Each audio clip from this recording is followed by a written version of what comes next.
This episode of the Social Housing Roundtable is sponsored by Alertical. Alertical helps as many people as possible feel safe, connected, and informed by combining ingenious technology and award-winning human contact. Alertical's digital engagement solution helps social landlords proactively know their customers and properties by putting a portable touchscreen in every home, offering a daily property check through the optional OK Each Day service, plus repairs reporting, tenant surveys, and much more.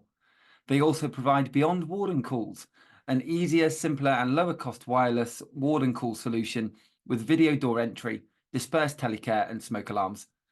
Alertical works with over 60 housing providers across the UK to enhance two-way engagement between customers and landlords. In 2022, Alertical won the Queen's Award for Enterprise and Innovation, and in 2023 won Housing Supplier of the Year.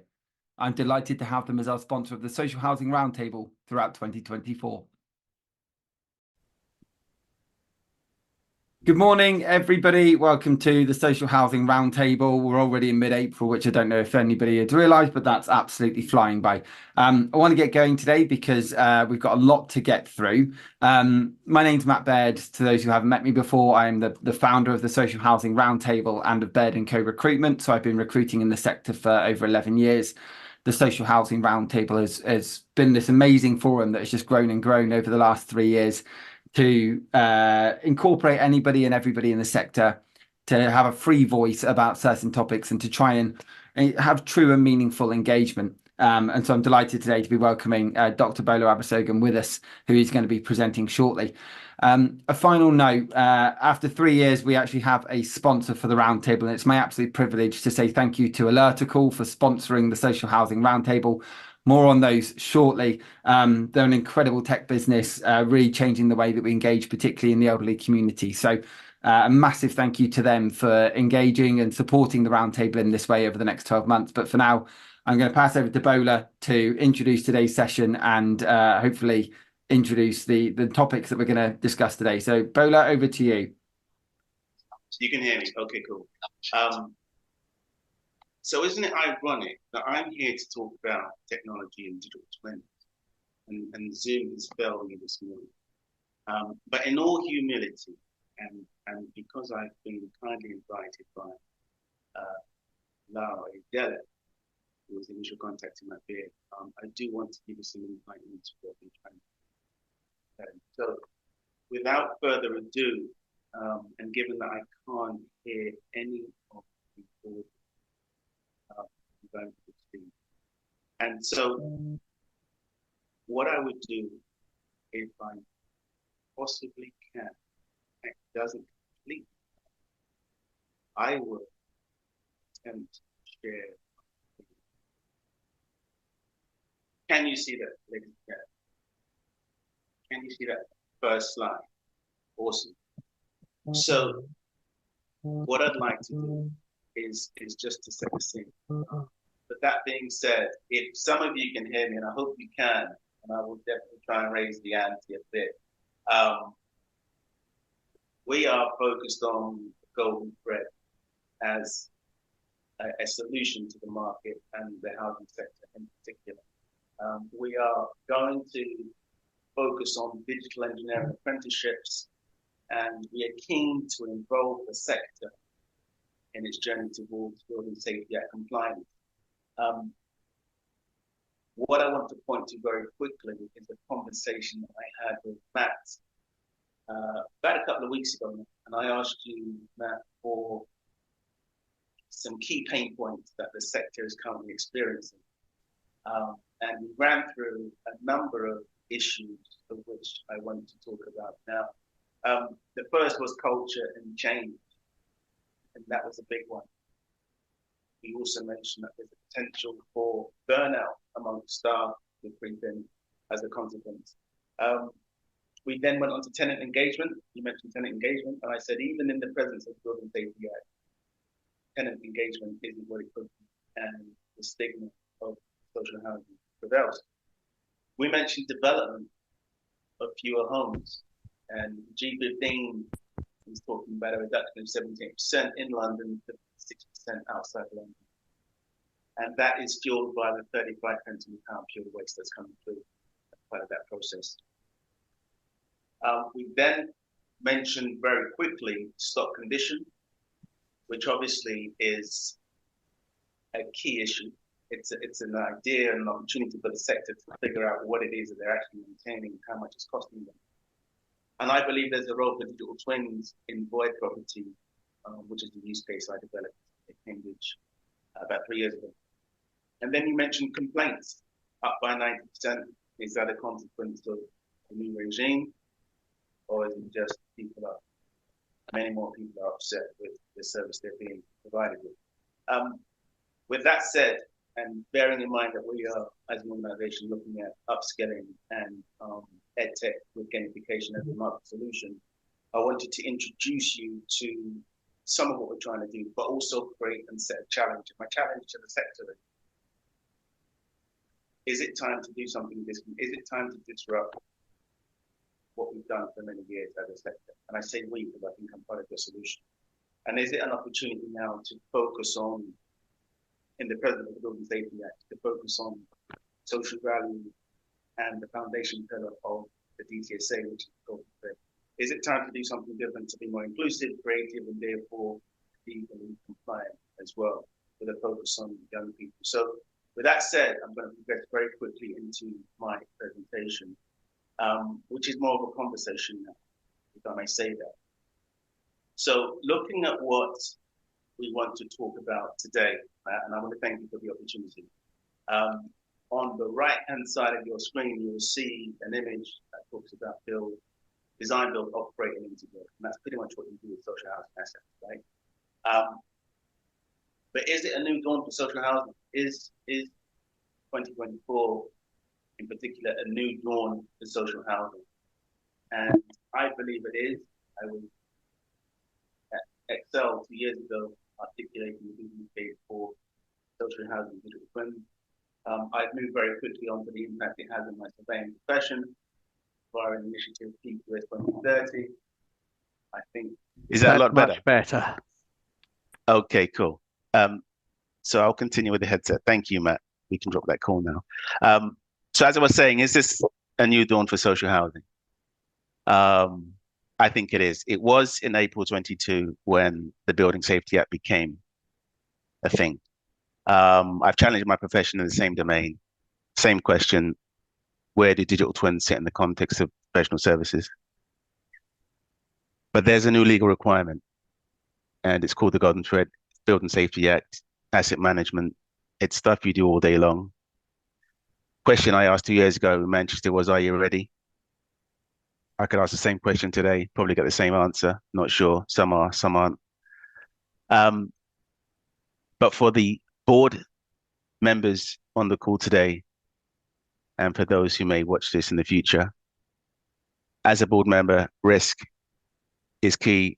And I'd really like to try and understand what the appetite for risk is. This jumped out at me when I looked at this document 4.3. It talks about stress testing the business model, talks about boards being conversant in the regulatory requirements. And therefore, is it a challenge to every organization at the moment? Governance, of course it is. But that said, and let's drill down to one core thing that we're focused on at the DTSA, and that's, I will draw your attention to the left-hand side of the screen, the red text in that gray box, and it talks about the requirement to create, hold, and maintain the golden thread of information, right? That is the core objective. Ladies and gents, what I will say is this slide deck will be made available to you, so don't worry about trying to figure out exactly what's on each slide. You will get this as a gift to me, if nothing else, for the challenge I've had this morning in trying to share this with you. But the legal requirement is all about the golden thread, one core thing, okay? What worries me is the fact that 2024, for those that can see this on my screen, 2024 is the final year of transition. So we've had, as a sector, almost 7 years to get our act together. It became live 1st of October 23. End of October 2024 is the final year of transition. So bottom line, the sector needs to get its act together this year. Will it do it? Big question. There's the gateway process. which is the main deliverable for all works going through the planning process. That's new build and refurbishment. Is this a challenge? Is this connected to the fact that we've got a broken planning system? Gateway 3 is critical. Gateway 3 is the overarching requirement for all asset owners. And presumably most of you on the call today are aware of the gateway process. Is it a challenge? What's the connection between governance? What's the connection between governance, building safety, resident engagement, and young people? I say all of that to say this. For those that know me and my body of work, I've been on the circuit for a while talking about Grenfell, talking about my disappointment of the sector, talking about the reason why we need to upskill, reskill, unlearn, relearn to avoid a repeat of those grave mistakes, which have embodied how broken the sector is in many ways. But this is where I get excited. And I say I get excited because this is the landscape, as outlandish as it may look today, April 24, this is the landscape for social housing moving forward. And blockchain and smart contracts will become a thing in social housing in some capacity within the next 2 to 5 years. But more importantly, the way that we manage assets in a digital environment will also create a need for new skills. Collaboration as a sector, we talk a good game. I'm not sure that we can deliver it. We haven't done well historically, if we're completely honest with ourselves. In the construction sector, collaboration is almost a dirty word. We still work in silos. We still don't collaborate. We still don't share. We need to find a way to do that. In my world, digital twins working with common data environments are a way towards that journey. And this is a document that I contributed to, again, March 22. If you're not aware of it, please go and take a look. Please read the forward, if nothing else. But recognize that digital twins as a process, as a data-driven process, are coming into asset management as they evolve from the construction process. So I mentioned my profession earlier on. PQS 2030 is my attempt to disrupt quantity surveying. Why am I doing that? Because actually the role of the QS in the Grenfell Tower tragedy was quite apparent. And I'm trying to do something with my professional body now to make amends for that contribution. We have a new business model as QSs. And for those of you that engage and employ QSs, you really need to interrogate whether they are on the trajectory of what we're trying to do, not only as an academy, but also as a profession, creating a new business model with 5 dimensions. And the 5 dimensions, for those that don't know, 3 dimensions is height, width, and breadth. As you know, you add time, you get 4th dimension, you add cost, you get 5 dimensions. So as a quantity surveyor, 5 dimensions is on my radar and has been for about 20 years now. So just a freebie to those who commission contracts. If you have QSs on your team, ask the question from a governance perspective, are they working towards these 3 standards? If they're not, that's a red flag. If they are, great. You've got the best guys and girls on your team. I just throw that out there. This is all about competence. The Building Safety Act is all about competence.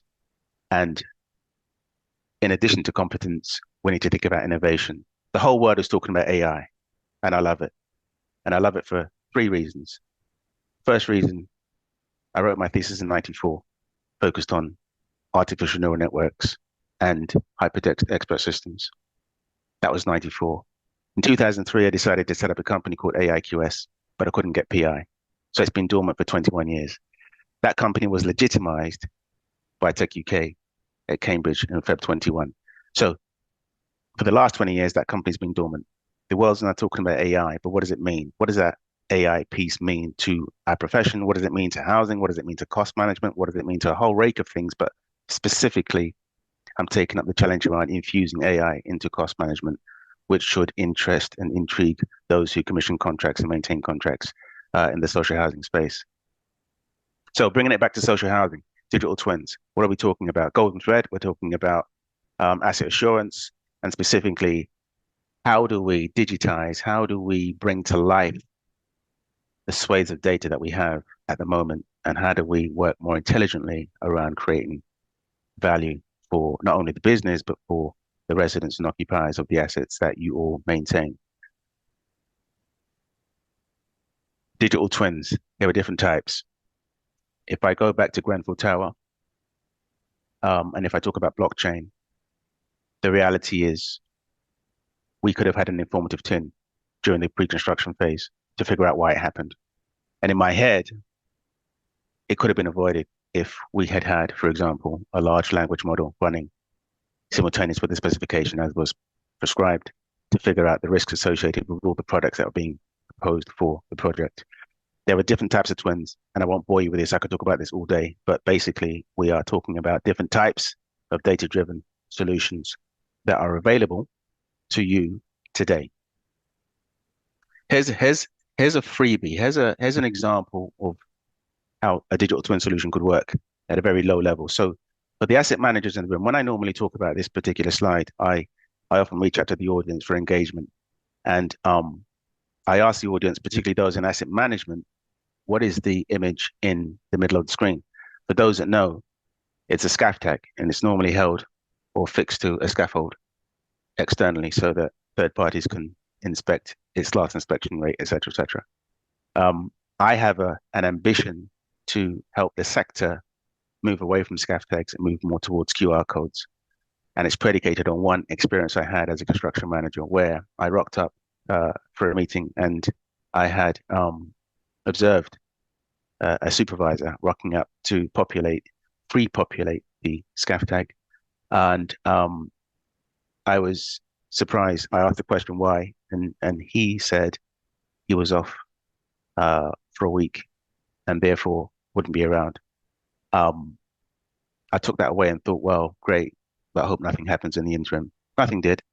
But what it brought to light was, from a client perspective, from a governance perspective, from a project delivery perspective, wouldn't it be great if we changed the SCAF tag to a QR code and ensured that anybody using that scaffold would have to scan the QR code, and that QR code would send a data point to you as the client and begin to create a picture about who is using the scaffold for what reason or why. And in terms of that post-inspection piece, again, it has value. And you can actually measure the carbon intensity of the entire operation of that PO for that scaffold if you take it to another level of granularity. That's an example of a twin situation. It's a process twin without visualization, but you can do so many things with data. And the QR code becomes that point of agile data sharing. So I talk about void properties in particular, and the fact that there's a rake of different ways of capturing data. IoT, for those that don't know, Internet of Things, sensors, essentially, and you can see lots of that in the market at the moment. The market is very, very noisy around tech and tech solutions, and I do pity some commissioners. But here we have a solution where every asset that you own, particularly void properties, could be, during that refurbishment relet period, equipped with a very low-tech solution, which essentially can give you better data insights as that property is occupied by the family moving forward. And the IoT can bring all kinds of data sets together, geospatial, survey information, energy, CCTV, security. And all of these different data points should be fed into what I call the black box being technically the digital twin, which essentially would give you access to better information, to inform better conversations, and ultimately to drive efficiencies and reduce that 35 pence waste that I spoke about earlier. That said, you need a roadmap. You need a champion. In my case, that would be a young person, possibly an apprentice, but you need someone on the senior team too to recognize that there's a roadmap that needs to be put in place. This is indicative of that. And there's a journey to be had around digitizing your processes. But of course, there's the elephant in the room: culture and skills. And if you can see the second highest barrier, it's that there's no demand or financial support from clients. And I can say that boldly in a number of different ways for a number of different reasons. But also I can say it as a young man trying to raise funds for a CIC to extend this message to a wider audience and inspire and empower clients to think about how prepared are your teams for this new paradigm shift of data-driven solutions. So we do have a solution. all of what I've said really pairs into this one slide. And I'm unapologetically focused on the 16 to 25-year cohort. That's not to say that we are exclusive to that cohort, but there is a huge connection between the way they think as digital natives and the decades of experience that others and more senior people have, and the intergenerational connections and conversations that can come about from that. So we focused on social value, we focused on pulling on Section 106, underspend, etc. And I have an amazing partner, Nessa, from PCS Consulting, who has co-curated with me this program. It's a 3-step program, talks about pre-employment skills into transitional jobs and ultimately delivering digital twins for clients in the public and private sector, for us with a focus on the public sector. It is challenging to deliver because young people are energetic and whatever, but we are focused on that gamification element, which is bringing a wider audience across the age range into the conversation, which really is speaking to that whole, how do we work with young people who are tech natives, who understand the digital landscape? How do we inspire them to come into housing, and how do we bring the fun factor back into asset management, given that we're all slightly overburdened, perhaps even stressful, by the fact that there's so much going on in terms of key priorities and budgets that need to be spent in a certain way. The training and the upskilling piece that we're looking at the DTSA is really about bringing that next generation of talent through. And that next generation of talent are, by definition, quite disruptive in a positive way if you can harness it. That is a core focus, and it's the reason why I believe that our narrative around creating the talent pool that the industry doesn't know it needs is so well suited to the young generation who need that access and that opportunity to come in and excel in a sector that is frankly losing a lot of people for a whole road of different reasons.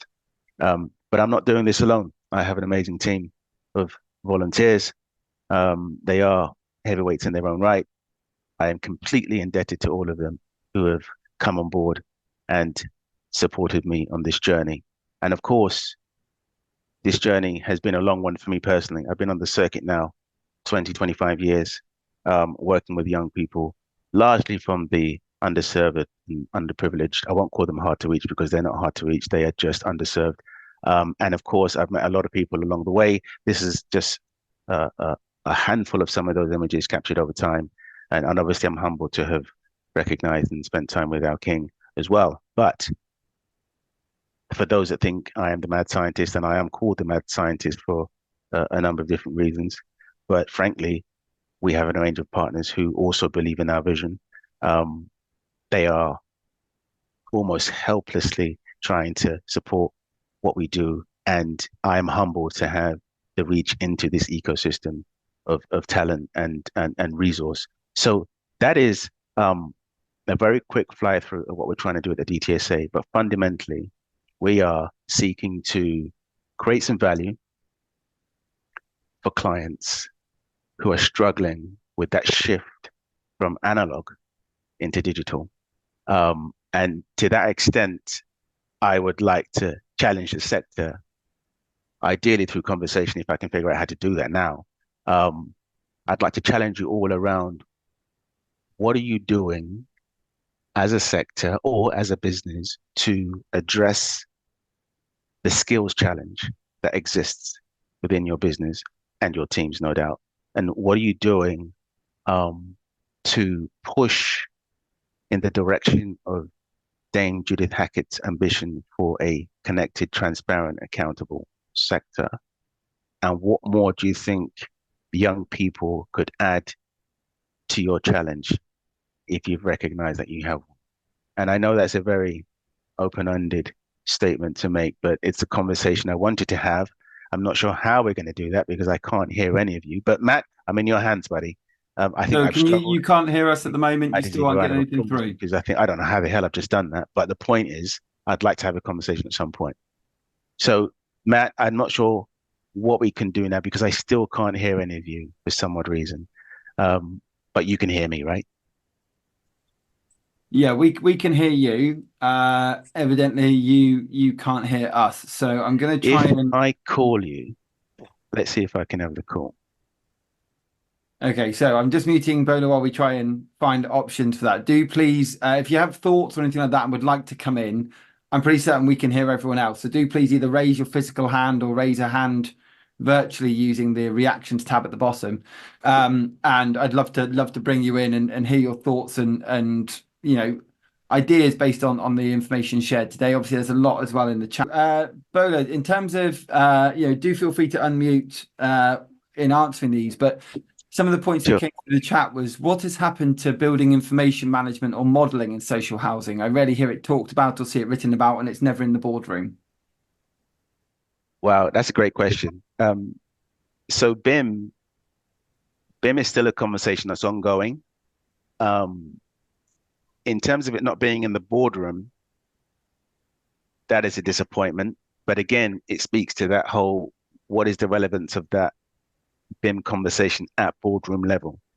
Is it just about models?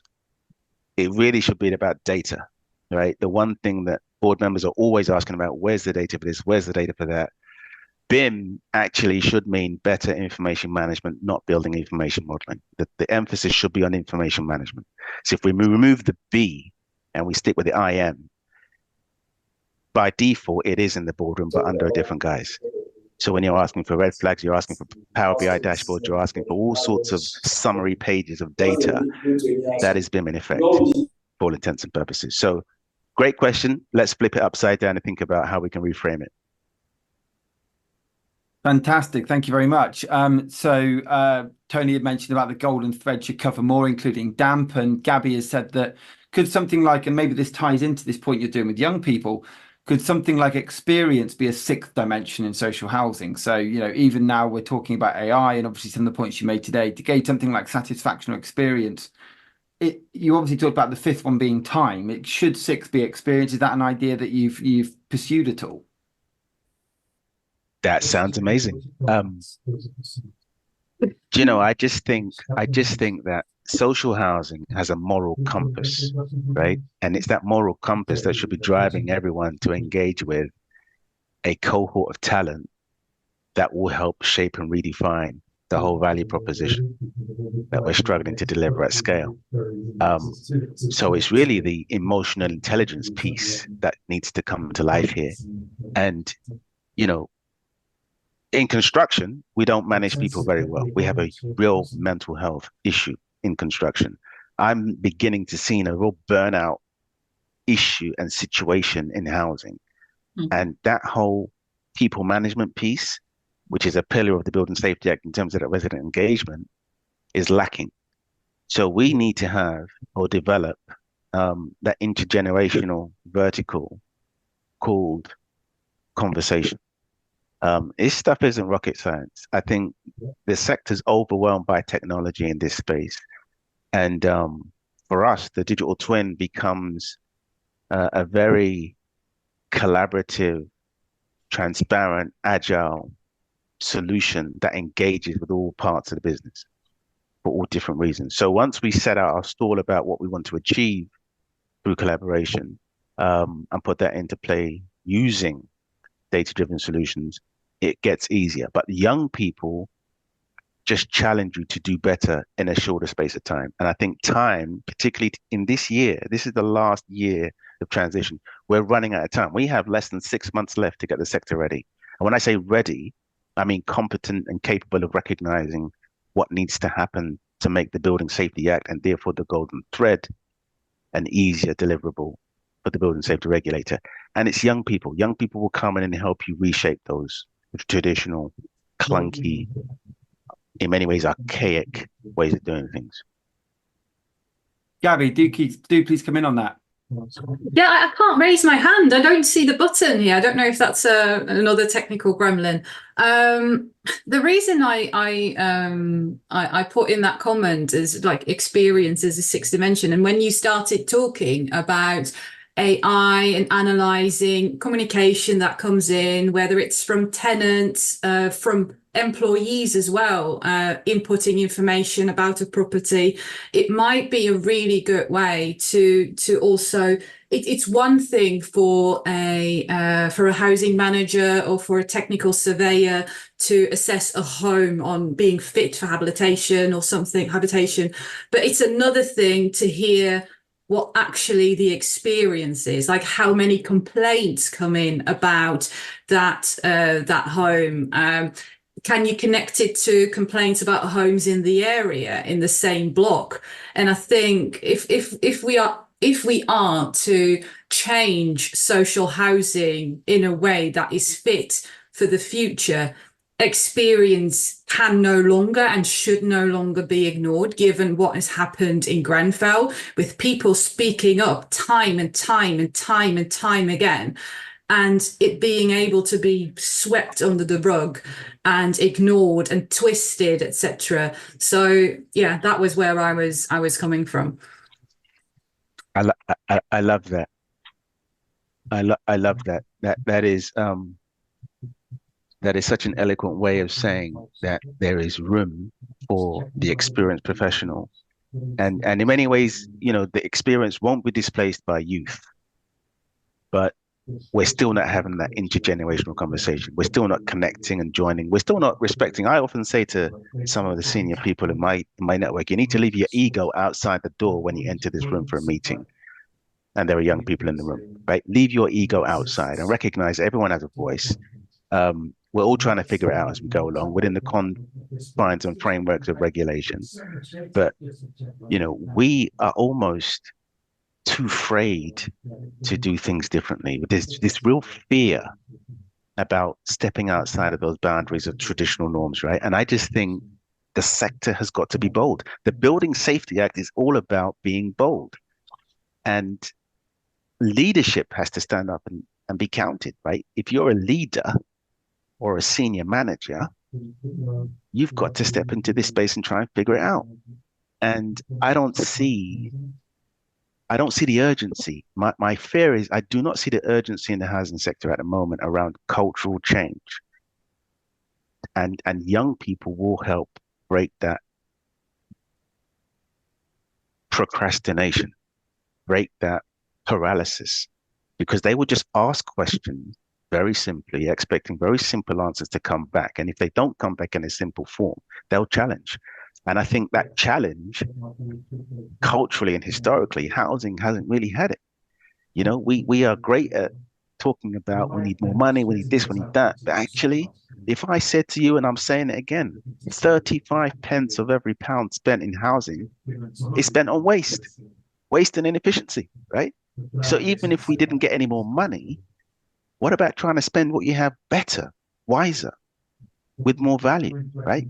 Let's try and reduce the 35 pence to 30 pence, and then to 25 pence, and then to 50. Let's try and reduce that number. Forget about getting more money for a minute. I know we need more money, but the digital twin solutions that I have created and worked on and have access to can be quite embarrassing when you figure out what you could potentially save against what you're prepared to spend. And that gamification element is where young people have a role to play as well. So this is about helping you recognize that you've got low-hanging fruit scenarios around you, and you need to figure out a way to leverage them. I'm just conscious. I think Michelle. No, that's great. Thank you. And I think it's quite a few points in the chat as well that I want to dive in on. So Claire had said that there's definitely a case that young people are more comfortable with tech, but there's also stats that show young people are more trusting when it comes to data security. So there's that whole argument as well that's going off in the chat, which is great to see. I'm going to bring in Michelle in just a moment, but a couple of other points that have come in. So Big Picture Training are launching a program called Elevate, focused on new leaders for succession planning and also for diversity, which is great to see. And I know Rachel was with us before. She's had to go. Rachel from the CIH has said that CIH Futures is obviously involved with a lot of the ideas that you're putting forward. Which, how do we get more young voices involved in actual decision making in social housing? Yeah. Chloe had asked a question. It's just one I wanted to bring in before I brought in Michelle, because it's one that's come up a couple of times. Bola, what do you consider as young people? So she's considered a young person in their team, and I'm 28. I don't see many people my age or younger in the sector, so it'd be good to get others involved. So when you talk about getting young voices involved, what do you mean by, I guess, young people and young voices? Because that can easily be, 16-year-old apprentices, or it could be that next generation of managers. So what's your thinking on that? So by young people, I mean 16 to 25. Now you can correct me if I'm wrong, and there's no textbook definition, but that's how we're framing young. It's aligned to the way people spend money, etc. But 16 to 25 is the cohort, basically. Now, I'm 53 years young. 53 years young. Note my reference.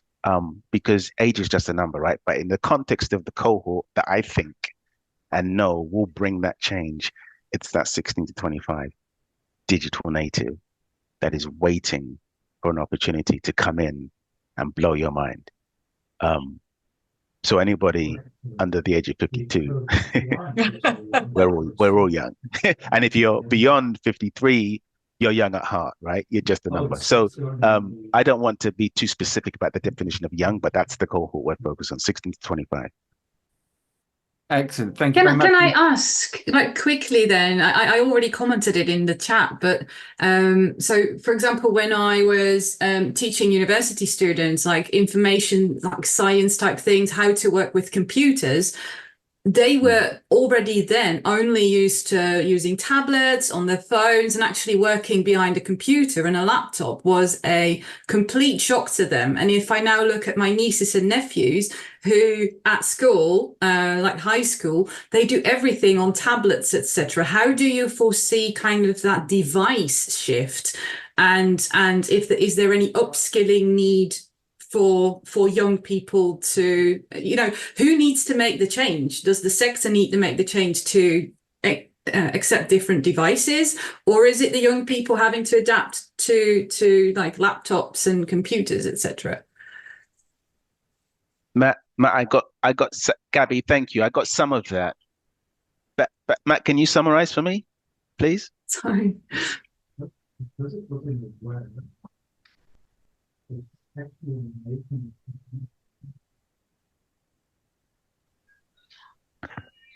Matt, I think you're on mute. Well, Gabby, great question. So I'm the paperless office guy, right? So we all have to move to mobile, right? If nothing else, the pandemic brought in another dynamic of ways of working, right?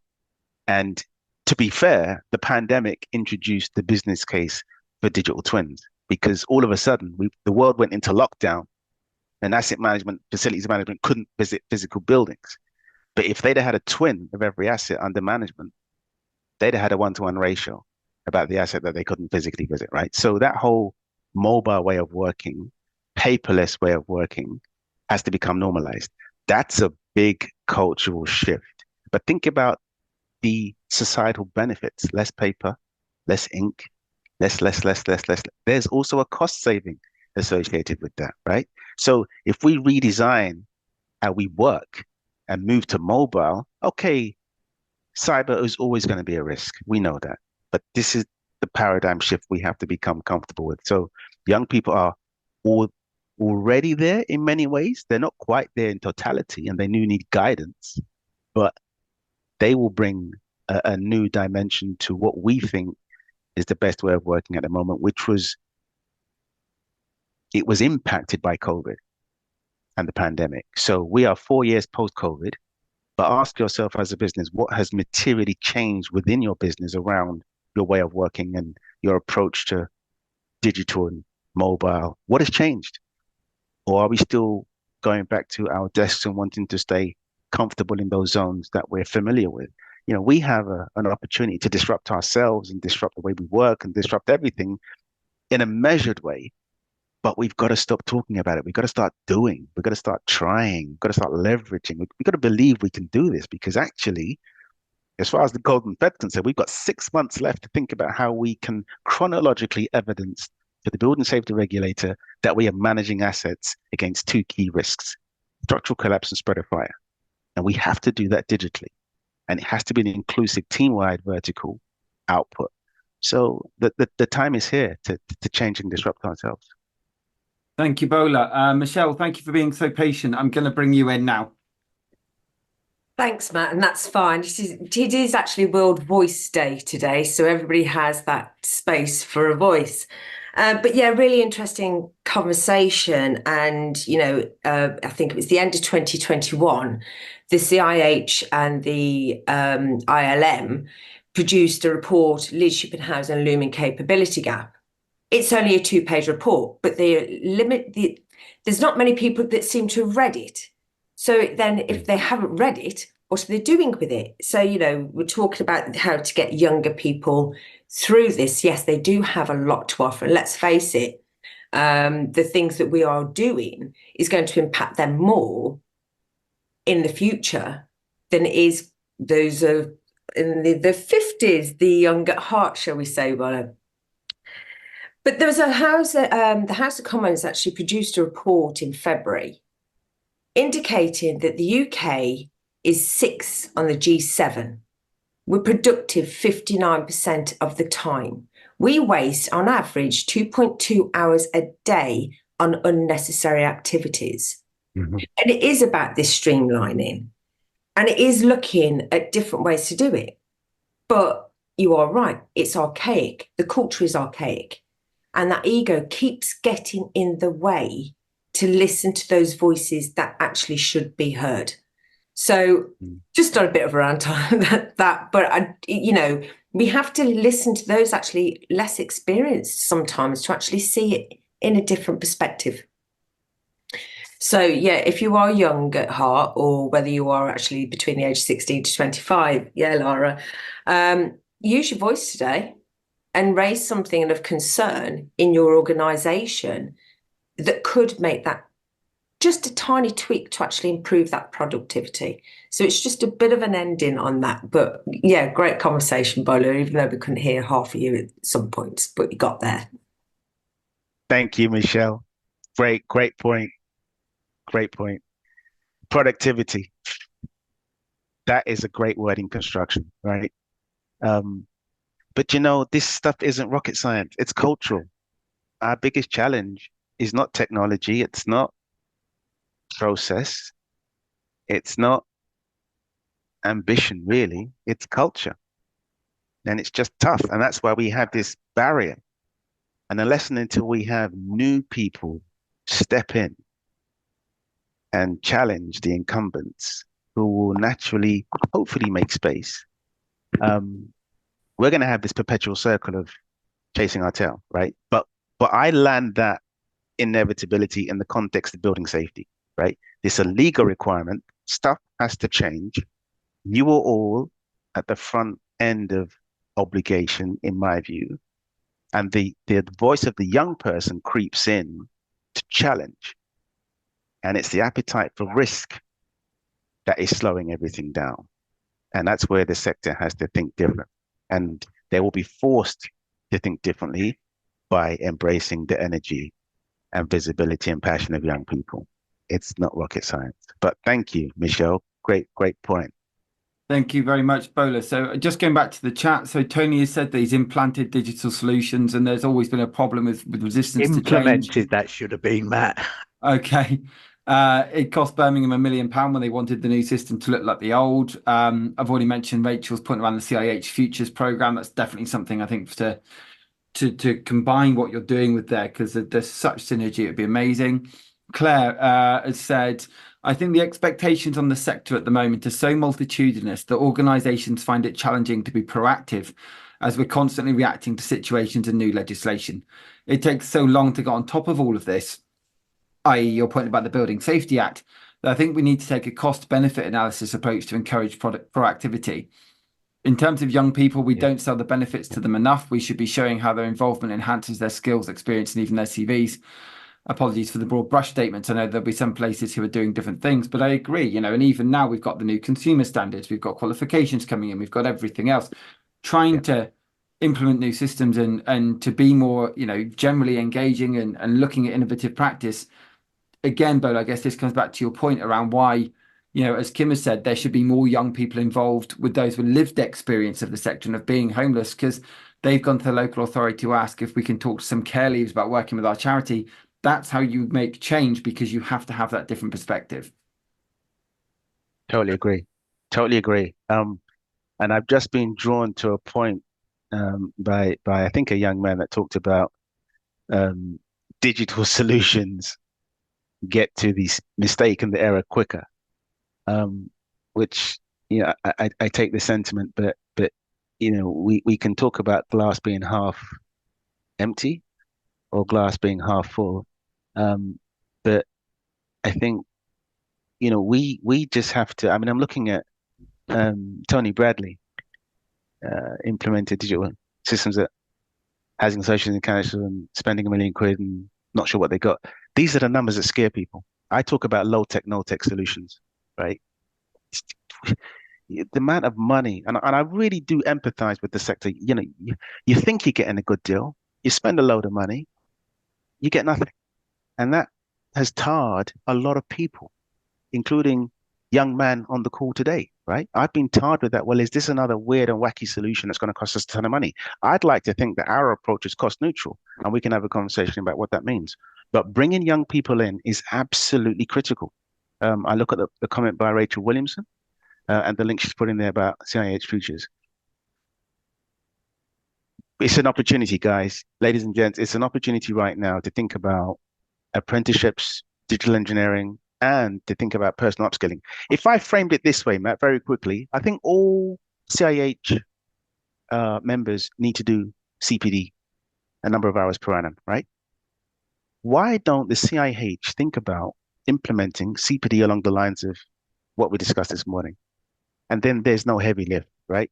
I've suggested it to RICS. One way to be upskilled is to include it as part of your CPD. But look, there were so many solutions. I mean, so many points to make. I'm just overwhelmed by the comments. I can't thank you all enough for bearing with me on my debut call. And I will have to come back, Matt. Maybe use Teams. I'm not sure. Maybe it's Zoom that just said no today. It's good. But I'll Like, come back. okay, like I said, God we've had a willing. really interesting discussion. I think one of the things that's been interesting with the CPD, this is no way blowing this thing up in any way, shape, or form, but Settle Group use the roundtable for their CPD because of the Awesome. nature and the volume of conversations we have, because every week we're doing a different hour on something else. And, that was a really great point for me personally, but also an understanding that actually, this place is a place to learn, and that's the whole point. And but just quickly finalizing on a point, and maybe it's something we'll come back to next time, which is that David Levinson has said that I'm concerned that the path towards professionalization along the CIH track is going to work against getting young people into the driving seat in social housing in the way Bola was advocating. The professional approach is focused on traditional skills, some of which may be out of date. And that whole piece around, putting people of all ages off housing and what that's going to look like, and the EDI side, I know it's something that people are looking at. David said Good. there that MVQ 2, 3, 4, 5 need to be fresh to take into account digital twins and what's going on. Absolutely. And I think what's really interesting in that space is that when I've spoken to young people, the one thing they want to be is qualified. They want qualifications to be able to prove what they've done, as we all did at that age, qualifications for everything, because that's all that you're having through school and education is get qualified, get qualified, get qualified. And yet we're going, here's a qualification, but there are going to be barriers. And I've had this discussion with the CIH and others along the way, which is that actually there could be a huge issue and a huge problem there. And that's why the consultation, I think this whole thing is going to take longer than we're expecting, because there's Agreed. so many issues with it, but we'll wait and see. And obviously that's still just in consultation stage. And I can see many comments in there, Bola, to ask you to come back. So that's wonderful. Thank you I for know the we've love. done a lot of this over the phone, but just passing on to you for final comments today, because I know we lost a few minutes. So what would your final thoughts be, Bola? Just be bold. I am a servant. I'm a servant leader, right? And that means I really want to create value. And God willing, I want the leadership of the housing sector to just step up, recognize you've got 6 months left to make an impact to residents, your core cohort of obligation, and everything else, if you flip the model, gets easier, right? You're always going to have corporate C-suite governance conversations, etc. But we need to bring the fun factor too, because if people don't enjoy what they do, it percolates around the team. I love what I do. I'm a servant. And I think if we bring that servant leadership piece back into play, you might surprise yourself. But yeah, be bold and just take measured risks. And I'm here to help, right? I'm a critical friend, but I'm here to help. Also want to have fun. Love digital twins. So thank you, Matt. Thank you, Lara, for the connection. And thank you all for your time, for bearing with me. And yeah, we're going to come back for round 2, hopefully on Teams, God willing. We'll definitely come back. We'll have more time to get the tech issue sorted. Just as final point on the point you made about burnout, I put a post up a week ago. It closed this morning around what people thought was the main reason that people are leaving the social housing sector. We got a massive 516 votes. 62% said burnout. So I think that's probably speaking an awful volume at the moment in terms of what the sector as a whole is thinking. But for now, Bola, a huge thank you to you. Next week, there are going to be 2 roundtables. I'm hoping that we'll have a couple less tech issues, but I'm sure we'll sort it. I will get the details for those out tomorrow. I might be able to pull them up now. So actually, let me have a quick look. So Tuesday, we've got Helen Forshaw-Hayes coming on to talk about leveraging digital learning solutions to address data challenges in social housing. So I think it'll tie in nicely with today's. And then next Thursday, Hannah Harvey, who's a long-term friend of the Housing Roundtable, is going to talk about her learning since moving to Australia and the connections, differences, similarities between the Australian housing space and the UK one. So until then, thank you, everybody. Keep in touch. Look forward to seeing you all at a future roundtable. And thank you very much, Bola. Cheers.